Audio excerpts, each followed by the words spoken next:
من یه دونه تایمر دیجیتال میخوام که با برق 220 ولت کار بکنه و بتونه یه تجهیز AC رو برای من خاموش و روشن بکنه.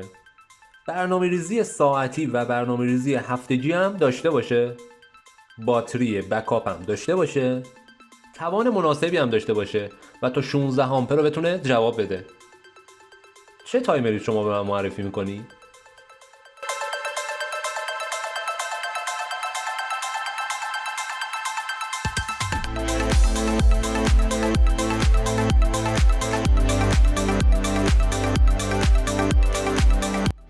سلام دوستان، وقتتون بخیر. به کانال الکتروماژور خوش اومدید. تو این ویدیو میخوام یه تایمر دیجیتال فوق العاده کاربردی رو بهتون معرفی بکنم که خیلی راحت راه اندازی میشه و فقط کافیه که شما طرز کار کردن با منوهای این تایمر رو بلد باشید. تا آخر ویدیو همراه من باش تا طرز کار این ماژول تایمر جالب رو بهت آموزش بدم. راستش من خودم فکر نمی کردم که این تایمر اینقدر قابلیت داشته باشه و اینقدر منوهای جالبی داشته باشه و کنترل رو بتونه برای ما راحت بکنه. ولی وقتی که کاتالوگ محصول رو خوندم دیدم قابلیت های این تایمر فوق العاده زیاده. به عنوان مثال شما میخواید که یک تجهیزی رو توی روزهای هفته سر ساعتهای مشخصی خاموش و روشن بکنید. مثلا میگم میخواید که از شنبه تا پنجشنبه تابلوی مغازتون سر یک ساعت خاصی که شب شد روشن بشه و صبحها خاموش بشه و به عنوان مثال جمعه ها دیگه این اتفاق نیفته. یا هفته یک بار میخواید که یک تجهیزی رو روشن بکنید، به عنوان مثال یه پمپ کوچیک رو برای آبیاری گلدوناتون میخواید قرار بدید و با استفاده از اون به مورد نیاز گلدون ها رو تامین بکنید. با استفاده از این تجهیز میتونید این کار رو انجام بدید. خب همونطور که در ابتدای ویدیو بهتون گفتم یک تایمر دیجیتال هست. همونطور که میبینید از این قسمت شما اون رو میتونید به داخل پریز متصل بکنید. به یک برق 220 ولت نیاز داره، 220 ولت 50 هرتز نیاز داره و ماکسیموم جریانی هم که شما میتونید ازش بکشید 16 آمپر هست. یعنی یک تجهیزی با توان 3600 وات رو میتونه برای شما کنترل بکنه. پس حواستون به این نکته باشه. خب یک سری دکمه و یک LCD این قسمت هست که با استفاده از این دکمه ها باید وارد منوی تایمر بشیم و تنظیمات اون رو انجام بدیم. بریم برای بخش اول تنظیمات. خب وقتی که شما این تایمر رو خریداری میکنید، به عنوان مثال یک ساعتی روی تایمر ست شده و همینجوری داره کار میکنه. برای اینکه تنظیمات داخل تایمر رو ما ریست بکنیم، یک قسمتی اینجا هست که با حرف R مشخص شده. این رو فشار بدید که تنظیمات تایمر ریست بشه. ببینید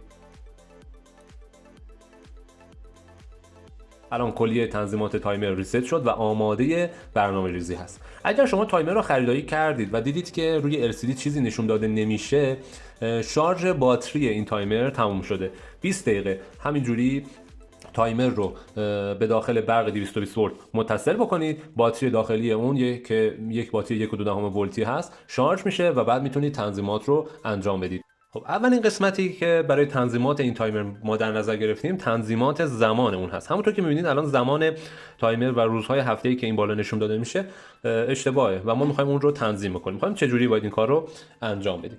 برای اینکه بتونیم این تایمر رو تنظیم بکنیم، زمانش و روزهای هفتهش رو دستتون رو روی دکمه کلاک بگیرید. ببینید به این صورت و با زدن کلید ویک ببینید روز هفته رو مشخص میکنید که امروز شنبه است.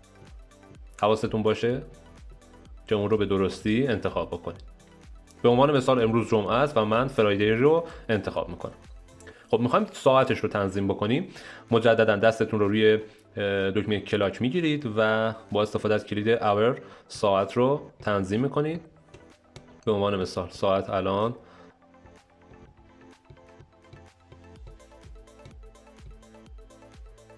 ببینید AM و PMش هم این قسمت می نویسه. شما میتونید با استفاده از اون ببینید الان 10 11 12 الان رفت PM. به همین راحتی شما میتونید ساعتش رو تنظیم بکنید. به عنوان مثال من الان ساعت رو تنظیم میکنم روی ساعت 10.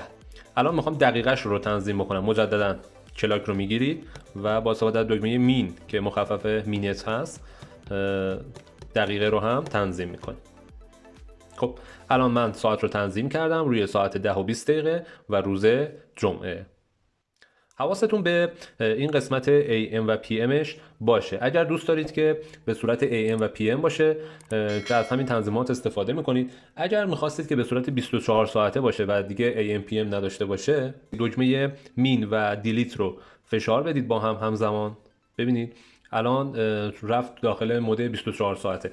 الان من اگه بخوام ساعت رو تنظیم بکنم اینجوری عمل میکنم. کلاک رو میگیرم، اول رو که بزنید ببینید دیگه به صورت 24 ساعته شما میتونید ساعتش رو تنظیم بکنید. خب من رو همین مود 24 ساعتش قرار میدم و میرم برای قسمت بعدی تنظیم. خب ما الان میخوایم به این ماژول برنامه بدیم. یعنی چه جوری؟ یعنی مثلا بگیم که در روز جمعه و شنبه و یک شنبه ساعت 10 صبح این تجهیز من رو روشن بکن، ساعت 12 تجهیزم رو خاموش بکن. میخوایم این چه جوری میبایستی وارد مود تنظیماتش بشیم و اصلا قابلیت های برنامه ریزیش به چه صورت است. برای اینکه وارد مود تنظیمات برنامه ریزیش بشید، دکمه پروگ که مخفف پروگرام هست رو میزنید. ببینید الان چون من هیچ برنامه‌ای رو داخلش ست نکردم، همه رو به صورت خطچین نشون میده.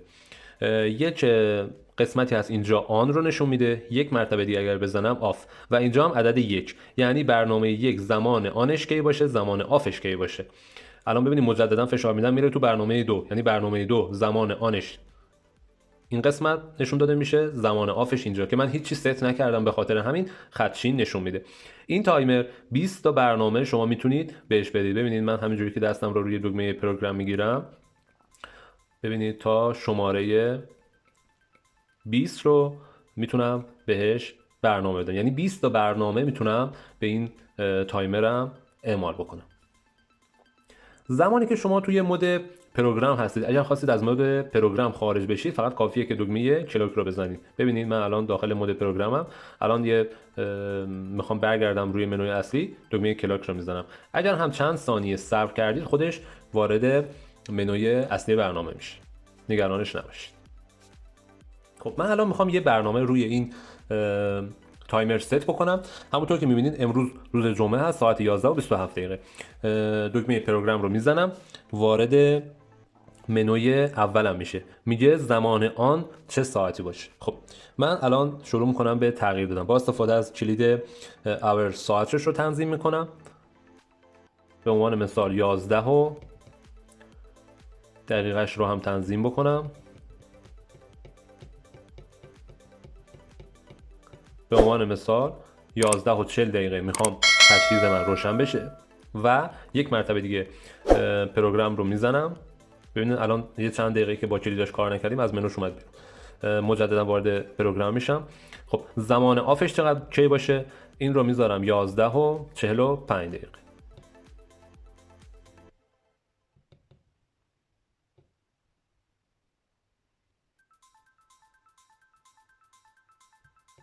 خب این هم تا اینجا.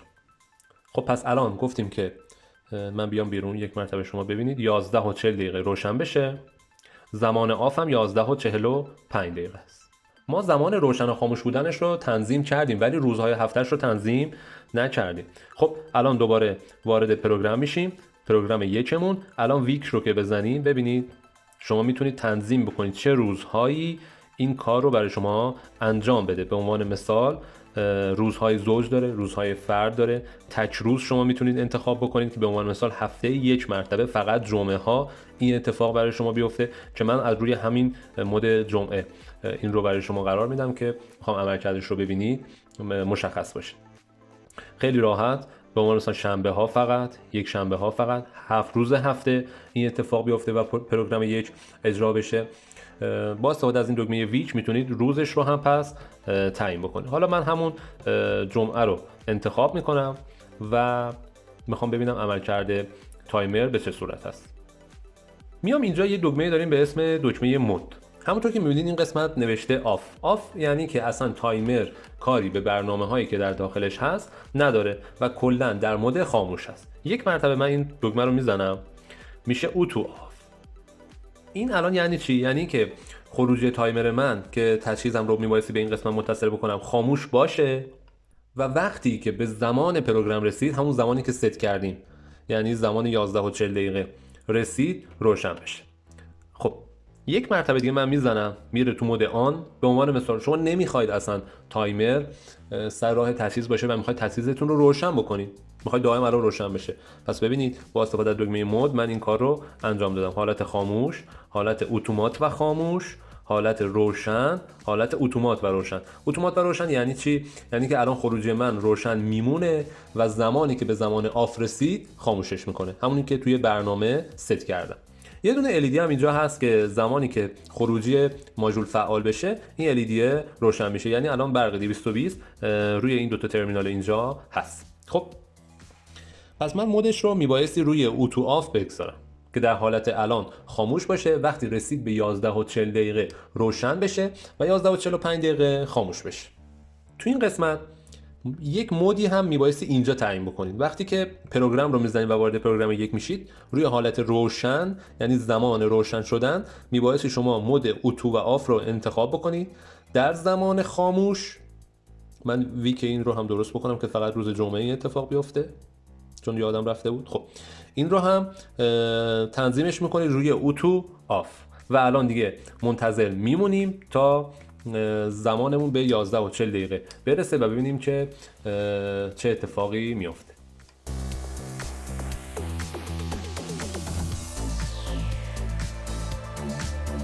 خب ببینید الان زمان به 11:40 دقیقه رسید و خروجی تایمر من فعال شد.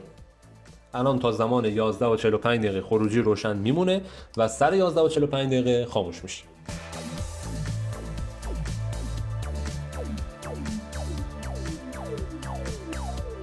ببینید الان سر 11:45 دقیقه خروجی تایمر قطع شد و ما الان تونستیم یک برنامه در داخل این تایمر ست بکنیم که جمعه ها ساعت 11:40 دقیقه خروجی من رو روشن بکنه، 11:45 دقیقه خروجیم رو خاموش بکنه. به همین راحتی. یه نکته‌ای که شما میبایستی رعایت بکنید اینه که همونطور که بهتون گفتم 20 تا دونه پروگرام این ماژول میتونه بگیره. فقط حواستون باشه که زمانهای روشن و خاموش شدن با هم تداخل نداشته باشه، چون که تو عملکرد تایمر مشکل پیش میاد. قابلیت بعدی این ماژول اگر خاطرتون باشه اینطوری بود که تابستون‌ها 1 ساعت رو جلو می‌کشیدن که الان دیگه قانونش برداشته شد. الان ببینید اگر این قابلیت رو برای این تایمر هم در نظر گرفتن، شما اگر بخواید این قابلیت رو به ماژول اعمال بکنید فقط کافیه که الان دکمه ساعت و دقیقه رو یک بار با هم فشار بدید. ببینید یه حرف S اینجا می نویسه که مخفف سامر تایم هست و 1 ساعت رو میبره جلو. ببینید یه مرتبه دیگه من این دکمه رو با هم میزنم، ببینید 1 ساعت آوردش عقب. یعنی یه مرتبه که بزنید وارد این حالت میشه، یه مرتبه دیگه که بزنید به حالت قبلش برمیگرده. یه قابلیت خیلی جالب دیگه که این تایمر داره قابلیت دزدگیر این تایمر هست. حالا به چه صورت؟ اکثر ما وقتی که میخوایم بریم مسافرت دیدید که یک لامپی رو روشن میکنیم و به جای استفاده از سیستم های حفاظتی این لامپ میشه سیستم حفاظتی خونه ما که اگه این لامپ روشن بشه دیگه دزد به خونه ما نمیزنه. حالا این قابلیت داخل این تایمر هم هست و شما میتونید ازش استفاده بکنید. برای اینکه این قابلیت فعال بشه فقط کافیه که شما این دو تا دکمه رو با هم فشار بدید، دکمه هفته و دکمه ساعت رو. ببینید وقتی که فشار میدم یک حرف R اینجا نشون داده میشه که به معنی رندوم فانکشن هست، یعنی که به صورت اتفاقی میاد در با استفاده از اون پروگرام هایی که شما ست کردید. فقط حواستون باشه توی این مود شما باید یه تعدادی پروگرام برای این تایمر ست کرده باشید. میاد به صورت رندوم خروجی شما رو بین 10 تا 42 دقیقه خاموش و روشن میکنه و به عنوان مثال اون لامپ شما خاموش و روشن میشه و دیگه دزد سراغ خونه شما نمیاد. البته بهتره حتما از دزدگیر استفاده کنید و از این تایمرها تو این حالت استفاده نکنید. یه مرتبه دیگه هم که این کلید رو فشار بدید از مود در حقیقت دزدگیر و رندوم فانکشنش خارج میشه.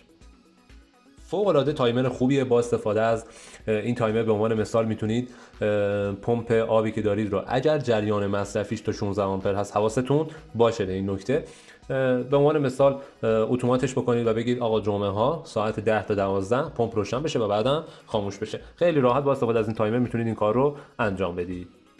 یک نکته دیگه هم که هست و خیلی مهمه، حواستون باشه که با استفاده از این دکمه مودی که این تایمر این زیر می‌نویسه رو حتما به درستی انتخاب بکنید. ببینید من الان اگر مودش رو روی آف گذاشتم دیگه اصلا کاری به برنامه‌های من نداره و خروجی این تایمر همیشه قطعه. یک مرتبه دیگه بزنم میشه اتو آف، یعنی صبر بکن الان خاموش باش و به برنامه که رسیدی روشن و خاموش بشو. یه مرتبه دیگه میزنم میشه آن، دوباره هیچ کاری به برنامه ها نداره و خروجی رو برای من وصل میکنه. یه مرتبه دیگه که زدم میشه اتو آن، یعنی چی؟ یعنی روشن باش و به زمان خاموش شدنی که توی برنامه ست کردم رسیدی بعدش خاموش بشو. ما چون میخوایم برنامه روشن و خاموش بدیم اکثر اوقات میبایستی از حالت اتو آف استفاده بکنیم که الان خاموش باش، به اون تایمی که ما به ست کردیم روشن شو و بعد مجددا خاموش. خب من الان یه دونه لامپ هم میخوام توی خروجی تایمرم وصل بکنم و شما عملکردش رو ببینید. خب ببینید الان لامپ من روشن شد همونطور که میبینید و 11:58 دقیقه میبایستی که خاموش بشه. الان صبر میکنیم تا این اتفاق بیفته. خب همونطور که میبینید تا زمانی هم که لامپ هم روشن هست این LED اینجا هم روشن میشه. خب الان میرسیم به 11:58 دقیقه. ببینید خروجیم قطع شد و عملکرد تایمر به درستی داره انجام میشه. خب میدونم که این ویدیو یکم طولانی شد ولی خب توضیح دادن منوهای این تایمر یک مقداری پیچیده بود و من سعی کردم که خیلی راحت براتون اون رو توضیح بدم. امیدوارم که از این آموزش هم خوشتون اومده باشه و برای خریدش هم لینک رو در داخل دیسکریپشن قرار میدم، میتونید اقدام بکنید. اگر سوالی داشتید در داخل کامنت از من بپرسید که من حتما بهتون جواب میدم. تا یه ویدیو دیگه، خدا نگهدار.